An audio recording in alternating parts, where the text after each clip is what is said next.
Hello friends, Ayan's വേൾഡിലേക്ക് എല്ലാ കൂട്ടുകാർക്കും ഒരിക്കൽ കൂടി സ്വാഗതം. ഞാൻ വീണ്ടും ഒരു റെസിപ്പി ആയിട്ട് എത്തിയിട്ടുണ്ട്. ഇന്നത്തെ റെസിപ്പി വളരെ മധുരമുള്ള ഒരു ഐറ്റമാണ്. വരിക്കച്ചക്ക വെച്ചിട്ട് ഒരു ഹൽവയാണ് ഇന്ന് റെഡിയാക്കാൻ പോകുന്നത്. ഏകദേശം ഒരു അരമണിക്കൂറോളം സമയമെടുക്കും. നല്ല സമയമെടുത്ത് ചെയ്താലും അടിപൊളി ടേസ്റ്റാണ്. ചക്ക സീസണൊക്കെ ആവുമ്പോൾ ഒരുപാട് ചക്ക കളയാറില്ലേ?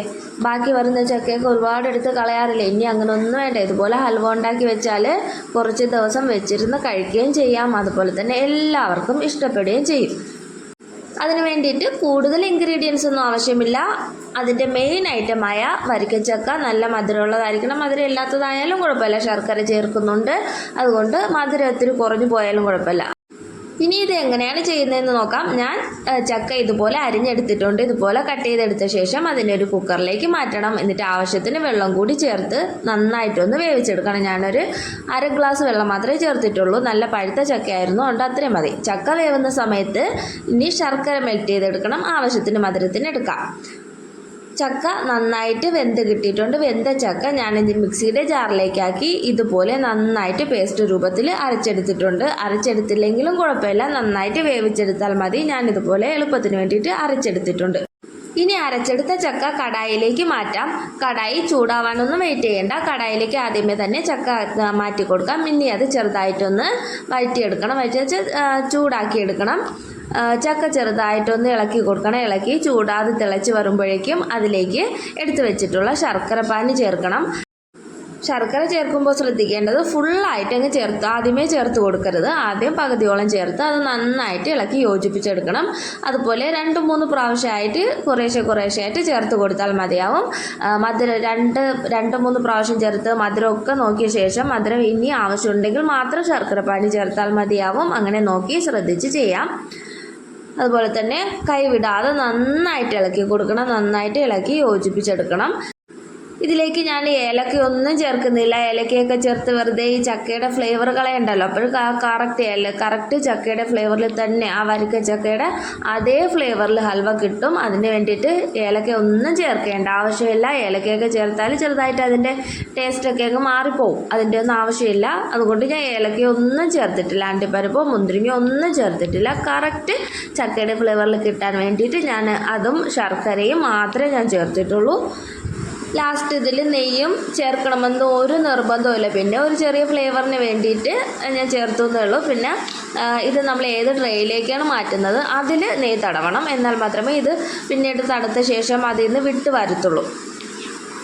നന്നായിട്ട് ചക്കയും ശർക്കര പാനിയും കൂടെ ഒന്ന് മെൽറ്റായി നല്ല തിള വന്നിട്ടുണ്ട്. ഈ തിള വരുമ്പോൾ ശ്രദ്ധിക്കണം, നന്നായിട്ട് ഇത് പൊട്ടിത്തെറിക്കാൻ തുടങ്ങും. ഇങ്ങനെ തെറിച്ച് കയ്യിലൊക്കെ വീഴാൻ തുടങ്ങും. അതൊന്ന് ശ്രദ്ധിക്കണം. ആ സ്റ്റേജ് ആകുമ്പോൾ തീയൊന്ന് മീഡിയം ഫ്ലെയിമിൽ വെച്ചിട്ട് നന്നായിട്ടൊന്ന് ഇളക്കി കൊടുക്കണം. ഈ സ്റ്റേജൊക്കെ ആകുമ്പോൾ കൈവിടാതെ ഇളക്കേണ്ട ആവശ്യമില്ല. കുറച്ചൊന്ന് വെയിറ്റ് ചെയ്തതിന് ശേഷമൊക്കെ ചെയ്താൽ മതിയാവും. പക്ഷേ എങ്ങനെ ഇരുന്നാലും ഒരു അരമണിക്കൂറോളം എടുത്തു. കറക്റ്റ് എനിക്ക് അരമണിക്കൂർ എടുത്തു ഇതൊന്ന് റെഡിയായി വരാൻ വേണ്ടിയിട്ട്. പക്ഷേ ടേസ്റ്റിൻ്റെ കാര്യത്തിൽ ഒരു വിട്ടുവീഴ്ചയില്ല. അടിപൊളി ടേസ്റ്റിൽ തന്നെ കിട്ടി. ഞാനിപ്പോൾ ഒരു 3 പ്രാവശ്യം ശർക്കര പാനി ഇതിലേക്ക് ചേർത്തിട്ടുണ്ട്. ഈ ഒരു സ്റ്റേജൊക്കെ ആയപ്പോൾ കറക്റ്റ് മധുരത്തിലൊക്കെ കിട്ടി. ഇനി കുറച്ചും കൂടി കഴിഞ്ഞ് മധുരം ഉണ്ടോ ഇല്ലയെന്ന് നോക്കിയതിന് ശേഷം മാത്രം വേണമെങ്കിൽ ചേർത്താൽ മതി. ഇതിനിടയ്ക്ക് ഞാനൊരു പിഞ്ച് ഉപ്പും കൂടി ഞാൻ ഇതിലേക്ക് ചേർത്തിട്ടുണ്ട്. മധുരം ഒന്ന് ബാലൻസ് ചെയ്യാൻ വേണ്ടിയിട്ടാണ്. ചക്കയും നല്ല മധുരമാണ്, അതുപോലെ ശർക്കര പാനിയും ചേർക്കുന്നുണ്ടല്ലോ. അപ്പോൾ അതൊന്ന് ബാലൻസ് ചെയ്യാൻ വേണ്ടിയിട്ട് ഒരു പിഞ്ച് ഉപ്പും കൂടി ഞാൻ ഇതിലേക്ക് ചേർത്തിട്ടുണ്ട്. ഇപ്പോൾ കുറച്ചും കൂടി ഒന്ന് നന്നായിട്ട് കുറുകി വന്നിട്ടുണ്ട്. കുറുകി വരുന്നതോടൊപ്പം കളറും കൂടി ചേഞ്ചായി വരും. ഇനിയും കുറുകി വരാനുണ്ട്, ഇനിയും കളർ ചേഞ്ച് ആവാനുണ്ട്. ഇതുപോലെ ഈ ഒരു സ്റ്റേജിലെത്തുമ്പോൾ വീണ്ടും കൈവിടാതെ ഒന്ന് ഇളക്കി കൊടുക്കണം. നന്നായിട്ട് ഇളക്കി യോജിപ്പിച്ചാൽ മാത്രമേ അത്രയും ടേസ്റ്റിൽ കിട്ടത്തുള്ളൂ. ഒരു പ്രാവശ്യം ഈ ചക്ക ഹൽവയുടെ ടേസ്റ്റ് അറിഞ്ഞാൽ ഇനി വരിക്കച്ചക്ക കിട്ടിയാൽ നിങ്ങളിതുപോലെ ഉണ്ടാക്കാതെ വിടുകയില്ല. എന്തായാലും ഉറപ്പായിട്ടും ഒന്ന് എല്ലാവരും ട്രൈ ചെയ്ത് നോക്കണം. അത്ര ടേസ്റ്റാണ്. പ്രത്യേകിച്ച് കൊച്ചു കുട്ടികൾക്കൊക്കെ ആണെങ്കിൽ ഒത്തിരി ഇഷ്ടമാവും, ഒരുപാട് ഇഷ്ടമാവും. അടിപൊളി ടേസ്റ്റാണ്. ഈ സ്റ്റേജിൽ ഞാൻ 1 സ്പൂൺ നെയ്യും കൂടി ചേർക്കുന്നുണ്ട്. 1 സ്പൂൺ ചേർത്ത് ഇനി അത് നന്നായിട്ട് ഇളക്കി യോജിപ്പിച്ചതിന് ശേഷം കുറച്ചും കൂടി ഒന്ന് കുറുകി വരുമ്പോൾ 1 സ്പൂണും കൂടി ചേർക്കുക. അങ്ങനെ 2 സ്പൂൺ നെയ്യാണ് ഞാൻ ടോട്ടലായിട്ട് ഇതിലേക്ക് ചേർത്തത്. വീണ്ടും നന്നായിട്ട് കുറുകി വന്നിട്ടുണ്ട്. ഇതിലെന്ന് വെച്ചാൽ പാനിൽ നിന്ന് നന്നായിട്ട് വിട്ട് വരുന്ന പരുവമാണ് ഇത് മാറ്റേണ്ടത്. ആ പരുവവും കഴിഞ്ഞ് കുറച്ചും കൂടി ഒന്ന് നന്നായിട്ട് വരട്ടിയെടുക്കുകയാണെങ്കിൽ നല്ല കട്ടിയുള്ള ഹൽവയായിട്ട് കിട്ടും. ഞാൻ അത്രയും കട്ടിക്ക് എടുക്കുന്നില്ല, നല്ല സോഫ്റ്റ് ആയിട്ടാണ് ഞാൻ എടുത്തിട്ടുള്ളത്. എങ്ങനെ വേണോ നമുക്ക് റെഡിയാക്കി എടുക്കാൻ പറ്റും. കുറച്ചും കൂടി സമയമെടുത്ത് ചെയ്യുകയാണെങ്കിൽ നല്ല കട്ടിക്ക് കുറച്ചും കൂടി ടേസ്റ്റിൽ കിട്ടും. ഞാനൊന്ന് സോഫ്റ്റ് ആക്കാൻ വേണ്ടിയിട്ട് മാത്രം ആ ഒരു കറക്റ്റ് പരുവത്തിൽ എടുത്തേ ഉള്ളൂ. ഇപ്പോൾ എൻ്റെ വീഡിയോ കണ്ടുകൊണ്ടിരിക്കുന്ന കൂട്ടുകാർ ഉറപ്പായിട്ടും എൻ്റെ ചാനലൊന്ന് സബ്സ്ക്രൈബ് ചെയ്യണേ. സബ്സ്ക്രൈബ് ചെയ്യാതെയാണ് കാണുന്നതെങ്കിൽ ഉറപ്പായിട്ടും ഒന്ന് സബ്സ്ക്രൈബ് ചെയ്തേക്കണേ. അതുപോലെ തന്നെ തൊട്ടടുത്തുള്ള ബെല്ലൈക്കണും കൂടി ഒന്ന് പ്രസ് ചെയ്തേക്കണം. എന്നാൽ മാത്രമേ ഞാനിടുന്ന വീഡിയോസിൻ്റെയൊക്കെ നോട്ടിഫിക്കേഷൻ കറക്റ്റായിട്ട് നിങ്ങളിൽ എത്തുകയുള്ളൂ. വീഡിയോ ഇഷ്ടമായാൽ ലൈക്ക് ചെയ്യാനും മറക്കരുത്. എന്താണോ നിങ്ങളുടെ അഭിപ്രായം അത് കമൻറ്റ് ചെയ്യാനും മറക്കരുത്. അപ്പോൾ ഞാൻ 1 സ്പൂണും കൂടി നെയ്യ് ചേർത്തിട്ടുണ്ട്. അതും കൂടി ചേർത്ത് കഴിഞ്ഞാൽ വീണ്ടും കൈവിടാതെ നന്നായിട്ട് ഇളക്കി കൊടുക്കണം. നന്നായിട്ട് ഇളക്കി യോജിപ്പിച്ച് എടുക്കണം. ഹൽവ ഇവിടെ ഒരുവിധം റെഡിയായി വന്നിട്ടുണ്ട്. ഇതൊന്നും പോരാ, ഇടിയും നന്നായിട്ട് പാനിൽ നിന്ന് വിട്ട് വരുന്ന ഒരു പരുവം ആയി വരണം. ആ ഒരു സ്റ്റേജിൽ ഓഫാക്കാം. ഇപ്പോൾ ഈ കാണുന്ന സ്റ്റേജിൽ ഓഫാക്കുകയാണെങ്കിൽ നമുക്ക് ജാമിൻ്റെ പരുവത്തിലൊക്കെ എടുക്കാം. ബ്രെഡിന് വേണ്ടിയിട്ട് ബ്രെഡ് ചപ്പാത്തി ഇതിൻ്റെ കൂടെയൊക്കെ കഴിക്കാൻ ജാമാണ് ആവശ്യമെങ്കിൽ ഈ ഒരു പരുവത്തിൽ ഓഫാക്കാം. അതാകുമ്പോൾ സ്പൂൺ വെച്ച് കോരിയെടുക്കുന്ന ആ ഒരു പരുവാണ്. അതും നല്ല ടേസ്റ്റാണ്.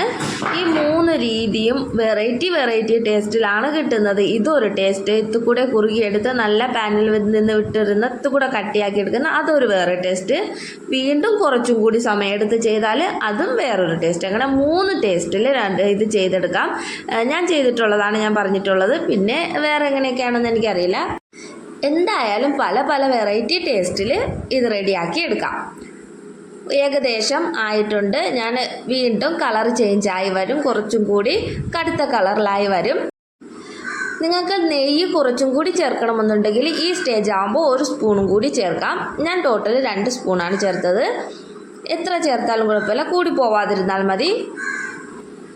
ഇതുപോലെ നന്നായിട്ട് പാനിൽ നിന്ന് വിട്ട് ഒരു ബോൾ പോലെയൊക്കെ ആയി വരണം.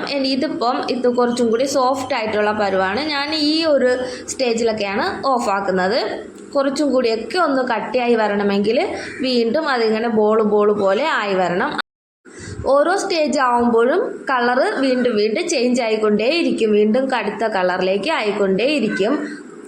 അതുപോലെ പാനിൽ നിന്നും നന്നായിട്ട് സെപ്പറേറ്റഡ് ആയി വരുന്ന ആ ഒരു സ്റ്റേജ് ആയിക്കൊണ്ടേയിരിക്കും. എന്തായാലും ഏകദേശം ആയി കഴിഞ്ഞിട്ടുണ്ട്. ഇനി ഇത് മാറ്റേണ്ട ഒരു ട്രേ റെഡിയാക്കി വെക്കണം. ഒരു പാത്രത്തിൽ നന്നായിട്ട് നെയ്യ് സ്പ്രെഡ് ചെയ്തെടുക്കണം. നെയ്യും കൂടി തേച്ചെടുത്തതിന് ശേഷം അതിലേക്ക് ഞാൻ മാറ്റിയെടുത്തിട്ടുണ്ട്. ഇപ്പോൾ ലാസ്റ്റൊക്കെ ആയപ്പോൾ വീണ്ടും അതിൻ്റെ കളർ ഷെയ്ഡൊക്കെ മാറി ഒന്നുകൂടെ കടുത്ത കളറിലായി വന്നിട്ടുണ്ട്. ഞാനിതുപോലെ റൗണ്ട് ഷേപ്പിലുള്ളൊരു സ്റ്റീൽ പാത്രമാണ് സെറ്റ് ചെയ്യാനായിട്ട് എടുത്തിട്ടുള്ളത്. അതിൽ നന്നായിട്ടൊന്ന് സ്പ്രെഡ് ചെയ്ത് എല്ലാ വശത്തും ഒന്ന് ആക്കി കൊടുക്കാം. ഇതുപോലെ ഒന്ന് ടാപ്പ് ചെയ്ത് കൊടുക്കുമ്പോൾ അകത്തേക്കൊക്കെ നന്നായിട്ട് സ്പ്രെഡ് ആയിക്കോളും. അതുപോലെ പാത്രത്തിൽ നന്നായിട്ട് നെയ്യും ഞാൻ സ്പ്രെഡ് ചെയ്ത് വെച്ചിട്ടുണ്ടായിരുന്നു.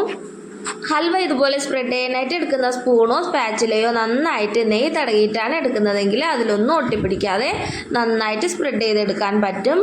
അതുപോലെ തന്നെ എനിക്കിത് ഈ ഹൽവ കിട്ടിയിട്ടുള്ള വളരെ സോഫ്റ്റ് ആയിട്ടാണ്. അത് കട്ട് ചെയ്തെടുക്കാനൊക്കെ ഇത്തിരി പാടാണ്. ഇത് കുറച്ചും കൂടി സമയമെടുത്ത് ചെയ്യുകയാണെങ്കിൽ പെട്ടെന്ന് കട്ട് ചെയ്തെടുക്കാൻ പറ്റും. ഈ ഒരു സ്റ്റേജിലാണ് എടുക്കുന്നതെങ്കിൽ ഇത്തിരി സൂക്ഷിച്ചൊക്കെ കട്ട് ചെയ്യാൻ പറ്റുള്ളൂ.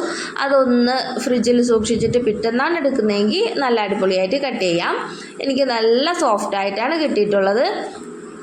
എന്തായാലും അടിപൊളി ടേസ്റ്റിലുള്ള ഒരു കിടുക്കാച്ചി ഹൽവ ഇവിടെ റെഡി ആയിട്ടുണ്ട്. ഇനി ആരും വരിക്കച്ചക്ക കിട്ടിയാൽ പാഴിക്കളയേ ചെയ്യരുത്. ഇതുപോലെ ഒന്ന് റെഡിയാക്കി നോക്കണം. എല്ലാവർക്കും ഇഷ്ടമാവും. വരിക്കച്ചക്ക ഇഷ്ടപ്പെടുന്ന എല്ലാവർക്കും ഉറപ്പായിട്ടും ഇഷ്ടമാവും. ഇന്നത്തെ വീഡിയോ ഇഷ്ടമായാലും ഉറപ്പായിട്ടും ഒന്ന് വീഡിയോ ലൈക്ക് ചെയ്യാൻ മറക്കരുത്. അതുപോലെ തന്നെ എൻ്റെ ചാനൽ സബ്സ്ക്രൈബ് ചെയ്യണം. മറ്റുള്ളവരിലേക്ക് എത്തിക്കാനായിട്ട് ഒന്ന് ഷെയറും കൂടി ചെയ്തേക്കണേ. അപ്പോൾ ഉറപ്പായിട്ടും എല്ലാവരും ഒന്ന് ട്രൈ ചെയ്ത് നോക്കുമെന്ന് വിശ്വസിക്കുന്നു. അപ്പോൾ ഇന്നത്തെ വീഡിയോ ഇത്രയേ ഉള്ളൂ. എല്ലാവർക്കും ടാറ്റാ, ബൈ ബൈ.